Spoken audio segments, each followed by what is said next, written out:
तो ये कहानी शुरू होती है महाभारत से, जहाँ पर कुरुक्षेत्र का युद्ध चल रहा होता है और अश्वत्थामा पांडवों के वंश को पूरी तरह से समाप्त करने की चाह में उत्तरा के गर्भ में ब्रह्मास्त्र दागने के लिए उसका आह्वान कर रहे होते हैं। वो ब्रह्मास्त्र को उत्तरा की ओर भेज देते हैं, जिससे पूरे आकाश में घनघोर बिजली और बादल गरजने लगते हैं। ये देखते हुए अभिमन्यु की पत्नी उत्तरा अपने महल से बाहर निकलती है और एक ही पल में वो ब्रह्मास्त्र उत्तरा के गर्भ से जाकर टकरा जाता है। अश्वत्थामा के इस पाप के बाद और युद्ध खत्म होने के बाद श्री कृष्ण रणभूमि में अश्वत्थामा से मिलने के लिए जाते हैं। अश्वत्थामा श्री कृष्ण पर वार कर देते हैं, क्योंकि वो बहुत ज्यादा क्रोधित थे कि कृष्ण ने उनके पिता द्रोणाचार्य को बचाया नहीं। इसके बाद अश्वत्थामा श्री कृष्ण से कहते हैं कि उसके पाप के लिए वो अपना सुदर्शन चक्र निकालें और उसको मार दें, लेकिन कृष्ण कहते हैं कि मृत्यु दंड नहीं है अश्वत्थामा, मुक्ति है। और फिर वो अश्वत्थामा को श्राप देते हैं कि तुम समय के अंत तक इसी पृथ्वी पर रहोगे और तुम्हें मृत्यु भी नसीब नहीं होगी। अश्वत्थामा कहते हैं कि क्या उन्हें कभी प्रायश्चित करने का मौका नहीं मिलेगा? तब कृष्ण कहते हैं कि तुम मुझे मारना चाहते थे ना, पर अब तुम ही मुझे एक दिन बचाने आओगे। कलयुग शुरू होने वाला है और कली जरूर आएगा और तब मैं इस पृथ्वी पर दोबारा जन्म लूंगा, लेकिन कली मुझे जन्म लेने से रोक दे। वो इतना ज्यादा शक्तिशाली होगा और इसलिए तुम्हें उस गर्भ की रक्षा करनी होगी जिसमें मैं जन्म लूंगा। ये कहकर वो अश्वत्थामा की मणि उसके सर से निकाल लेते हैं। फिर कहानी 6000 साल आगे शिफ्ट होती है, जब लगभग कलयुग का अंत आ ही गया होता है। हमें दिखाया जाता है कि कुछ लोग एक वाहन में बैठकर इस दुनिया के आखिरी शहर काशी जा रहे होते हैं। इस वाहन में बहुत लोग होते हैं और एक बच्चा भी होता है जिसका नाम होता है राया, और एक बूढ़ा इंसान होता है जिसका नाम होता है रोमी। रोमी काशी इसलिए आया था क्योंकि उसने आसमान में एक नक्षत्र यानी कि एक तारा देखा था, जो कि आखिरी बार 6000 साल पहले दिखाई दिया था। और इस नक्षत्र का मतलब ये था कि भगवान यानी कि विष्णु जी का दशावतार जन्म लेने वाले हैं। रोमी शंभाला का ही होता है और रोमी जैसे और भी लोग काशी में होते हैं। ये सब लोग खुद को रेबल्स बोलते हैं क्योंकि ये कॉम्प्लेक्स और सुप्रीम यास्किन के खिलाफ होते हैं। ये रेबल्स काशी के नीचे सीक्रेट टनल्स बना के रहते हैं और इसी में इनकी एक्टिविटीज करते हैं। और रोमी इसी टनल में जाता है क्योंकि वहाँ पर एक प्रेग्नेंट लड़की होती है दिव्या, जिसको मृणाल ठाकुर ने प्ले किया है। रोमी को चेक करना था कि कहीं मृणाल के गर्भ में जो बच्चा है वो भगवान तो नहीं, और चेक करने के लिए वो उसकी जेब में से एक कवच निकालते हैं जिसमें एक मणि होती है। और वो कहता है कि जब भी वो इस मणि को किसी गर्भ के पास ले जाएगा और अगर ये मणि जली तो समझ लेना कि उस गर्भ में भगवान है।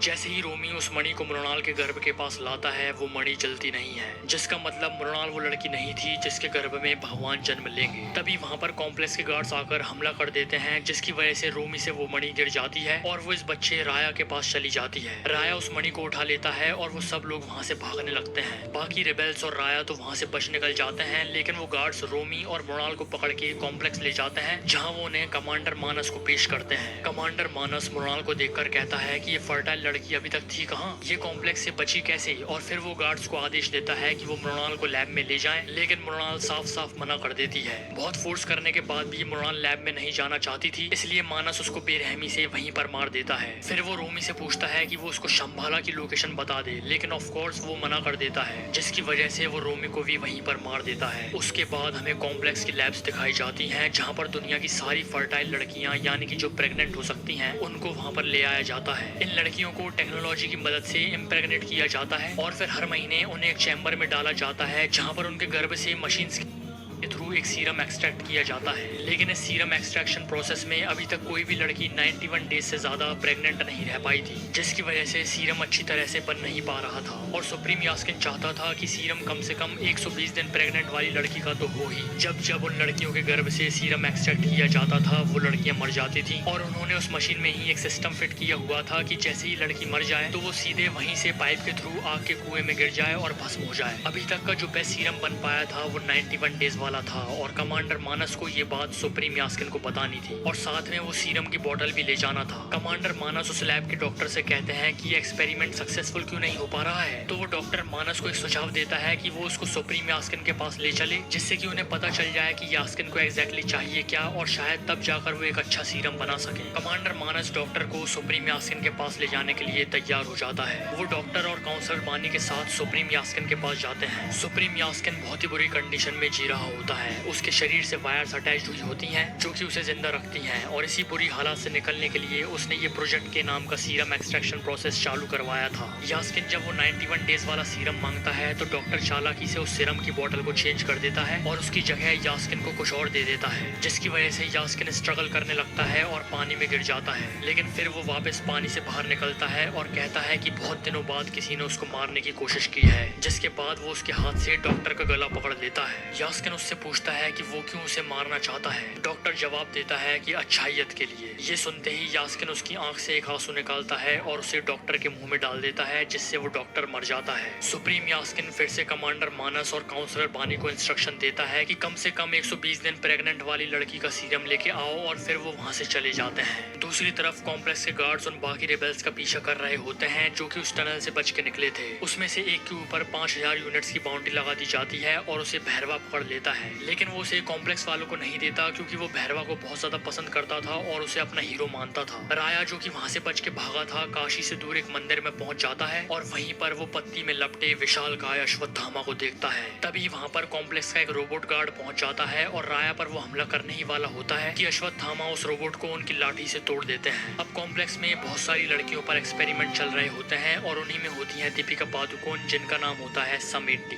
वो भी सीरम एक्सट्रैक्शन प्रोग्राम में होती हैं, लेकिन वो किसी को बताती नहीं है कि वो प्रेग्नेंट है, क्योंकि वो उनके गर्भ में पल रहे बच्चे को बचाना चाहती थी। ये बात वो वहाँ पर एक लड़की को बताती हैं और उस पर विश्वास करती है कि वो किसी को नहीं बताएगी। मगर वहाँ पर एक गार्ड को पता चल जाता है कि समेटी 5 महीनों से प्रेग्नेंट है। 5 महीने यानी कि 150 दिन, जिसका मतलब ये हुआ कि दीपिका के गर्भ से जो सीरम बनेगा वो सुप्रीम यास्किन के लिए परफेक्ट होगा, क्योंकि सुप्रीम यास्किन ने तो सिर्फ 120 दिन प्रेग्नेंट वाली लड़की का सीरम ही मांगा था और यहाँ तो 150 दिन वाली का मिल रहा है। वो गार्ड समेटी को पकड़ के कमांडर मानस को दे देता है और फिर समेटी को चैम्बर में डाल दिया जाता है सीरम एक्सट्रैक्शन के लिए। जैसे ही सीरम एक्सट्रैक्शन प्रोसेस शुरू होता है, पूरी दुनिया में हलचल होने लगती है। अश्वत्थामा को भी कुछ एहसास होने लगता है और वो देखते हैं कि राया ने उसकी कमर पर जो मणि बांध रखी हुई है और वो उस मणि को हाथ में लेते हैं तो पता चलता है कि ये वही मणि है जो कि श्री कृष्ण ने उनके सर से 6000 साल पहले निकाल ली थी, इसलिए वो उस मणि को वापस उनके सर में लगा लेते हैं। वहीं कॉम्प्लेक्स में लैब में सारे इक्विपमेंट फेल हो जाते हैं और समेटी पाइप के थ्रू आग के कुएं में जाने लगती है, लेकिन तभी वो दूसरी लड़की जिसको समेटी ने उनकी प्रेगनेंसी के बारे में बताया था, वो उस पाइप में आ जाती है और समेटी को उसका हाथ पकड़कर बचा लेती है। वो कहती है कि वो एक रेबेल है और वो यहाँ पर कॉम्प्लेक्स में इंफॉर्मेशन लेने के लिए आई थी, लेकिन अब उसका टास्क समेटी को बचाने का है। वो समेटी को टनल्स के थ्रू आगे भेजती है और फिर समेटी अनजाने में लेजर लाइट्स पर पांव रख देती है और उन लेजर लाइट्स के ट्रिगर होते ही उस टनल में आग के स्प्रेस निकलने लगते हैं। अब पीछे से उसको गार्ड्स पकड़ने के लिए आ रहे होते हैं, इसलिए उसके पास कोई भी चारा नहीं होता आग में जाने के अलावा। आंख बंद करके वो आग के बीच से होते हुए आगे बढ़ने लगती है। उसके कपड़े पूरी तरह से जल जाते हैं, लेकिन वो सेफली टनल के दूसरे एंड पर पहुंच जाती है और बेहोश हो जाती है। वहाँ पर उसको 2 लोग उठाते हैं और उनके ट्रक में ले जाते हैं। वो समझ जाते हैं कि ये प्रेग्नेंट लड़की कुछ तो स्पेशल है, इसलिए वो फैसला करते हैं कि वो उसको कॉम्प्लेक्स से दूर सेफली शंभाला लेकर जाएंगे। जब समेटी को होश आता है तो वो खुद को उस ट्रक में पाती है। ट्रक में उसकी प्रोटेक्शन के लिए एक लड़का और एक लड़की होते हैं, जिसमें से लड़की का नाम होता है कायरा। कायरा ही होती है जो कि समेटी को सुमति का नाम देती है और वो सब लोग चैन से हंसते खेलते हुए शंभाला जा रहे होते हैं। लेकिन तभी उन्हें पता चलता है कि सुमति के ऊपर कॉम्प्लेक्स वालों ने 1 मिलियन यूनिट्स की बाउंड्री रखी है, जिसका मतलब ये था कि सारे बाउंड्री हंटर्स सुमति को लेने के लिए जरूर आएंगे। होता भी ऐसा ही है। बाउंड्री हंटर्स और कॉम्प्लेक्स के गार्ड्स उस ट्रक पर हमला कर देते हैं। कायरा उसके वेपन्स का यूज करती है और कुछ गार्ड्स को मार भी गिराती है, लेकिन आखिर में वो खुद शहीद हो जाती है। उनका ट्रक भी तोड़फोड़ की वजह से खराब हो जाता है और सारे गार्ड्स उसको घेर लेते हैं। और तभी वहाँ पर अश्वत्थामा आते हैं, 8 फुट लंबे और भयंकर शक्तिशाली। वो सभी को मार गिराते हैं, लेकिन 1 मिलियन यूनिट्स की बाउंड्री सुनकर भैरवा कैसे रुकने वाला था, इसलिए वो भी बुज्जी को लेकर उस ट्रक के पीछे आ जाता है और उसे भी अश्वत्थामा की मार झेलनी पड़ती है। अश्वत्थामा गुस्से में बुज्जी को भी तोड़ देते हैं। भैरवा बहुत बुरी तरह से हार जाता है। फिर अश्वत्थामा भी उस ट्रक में सुमति के साथ बैठ जाते हैं और वो भी शंभाला चले जाते हैं। शंभाला में सुमति का सभी लोग बहुत अच्छे से स्वागत करते हैं। सुमति के आते ही वहाँ पर बारिश होने लगती है, जो कि सदियों बाद हुई थी, इसलिए सब लोग उसे माँ बुलाने लगते हैं। राया अश्वत्थामा से कहता है कि अब उसे एक मॉडर्न वेपन ले लेना चाहिए और उसकी लाठी फेंक देना चाहिए। अश्वत्थामा कहते हैं कि ये कोई आम लाठी नहीं है, बल्कि ये कभी लाठी थी ही नहीं। ये उनके मित्र कर्ण का धनुष है, जिसकी शक्तियाँ तभी एक्टिवेट होती हैं जब कर्ण से हाथ लगाते थे। दूसरी तरफ भैरवा पूरी तरह से डिमोटिवेट हो जाता है, क्योंकि उसकी जिंदगी में वो पहली बार हारा था और बुज्जी भी डिस्ट्रॉय हो गई थी। लेकिन वो रेबेल जो भैरवा की कैद में था, वो भैरवा से कहता है कि तुम हीरो हो भैरवा, तुम क्यों ना रेबेल्स के साथ मिल जाओ और सुप्रीम यास्किन के खिलाफ लड़ो। और वो उसे ये भी कहता है कि अगर वो रेबेल्स के साथ शामिल होगा तो वो उसे शंभाला लेकर भी जाएगा। वो रेबेल ये नहीं जानता था कि जो बाउंड्री भैरवा ने हारी है वो शंभाला में ही है, इसलिए भैरवा सोचता है कि ठीक है, है इसे बेवकूफ बनाकर और इसकी मदद लेकर वो शंभाला तक पहुंच जाएगा, जहां वो अश्वत्थामा से बदला भी ले लेगा और सुमति को भी उठा लेगा।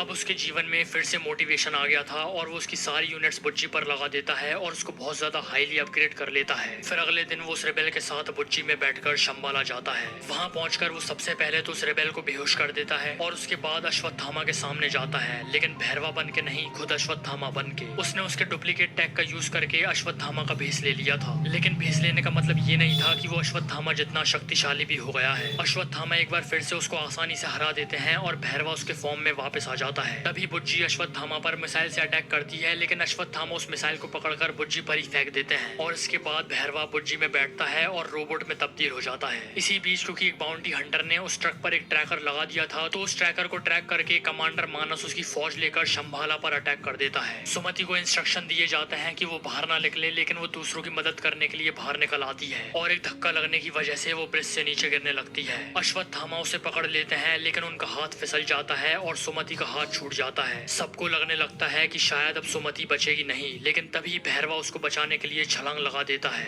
वो सुमति का हाथ पकड़ लेता है और उसको पकड़ लेते हैं अश्वत्थामा दोनों को ऊपर खींचते हैं और भैरवा को जोर से पंच मारते हैं, जिससे भैरवा बेहोश हो जाता है। फिर कमांडर मानस अश्वत्थामा को बहुत ही स्ट्रॉन्ग जाल में जकड़ लेते हैं और अश्वत्थामा अब मूव नहीं कर पा रहे होते हैं। वो सुमति को पकड़ता है और उसकी शिप पर ले जाता है। तभी जहाँ पर भैरवा गिरा पड़ा था उसके पास ही अश्वत्थामा की वो लाठी भी पड़ी हुई थी, जो कि एक्चुअल में कर्ण का धनुष था। उस धनुष पर एक पत्ता गिरता है, जिसकी वजह से वो धनुष भैरवा के हाथ में आ जाता है। और जैसा अश्वत्थामा ने कहा था कि इस धनुष की शक्तियां तभी एक्टिवेट होंगी जब खुद कर्ण इसको पकड़ेंगे, तो वैसा ही होता है। भैरवा के छूने से धनुष में शक्ति आ जाती है और भैरवा भी होश में आ जाता है। ये देखते हुए अश्वत्थामा शॉक हो जाते हैं। फिर भैरवा उस धनुष को कमांडर मानस की छाती में घुसेड़ देता है और उसे मार देता है और सुमति को बचा लेता है। लेकिन जैसे ही वो सुमति को बचाता है तो वो एकदम से भौचक्का हो जाता है कि अभी अभी उसके साथ हुआ क्या, और उसे सिर्फ इतना याद रहता है कि वो सुमति को पकड़ने के लिए यहाँ पर आया था और इसलिए वो सुमति को बुज्जी में डाल देता है और वहाँ से बुज्जी को उड़ाकर ले जाता है। राया अश्वत्थामा से पूछता है कि ये है कौन। तब अश्वत्थामा फ्लैशबैक सीन में पहुंच जाते हैं, जहाँ पर अर्जुन अश्वत्थामा से लड़ाई कर रहे होते हैं। अर्जुन अश्वत्थामा पर एक ऐसा बाण चलाते हैं जो कि कोई भी नहीं रोक सकता था, लेकिन तभी उन्हें बचाने के लिए उनके पीछे से कर्ण आते हैं, जो कि अर्जुन के तीर का जवाब देते हैं। कर्ण अर्जुन का तीर तो निष्कासित करते ही हैं, लेकिन वो एक और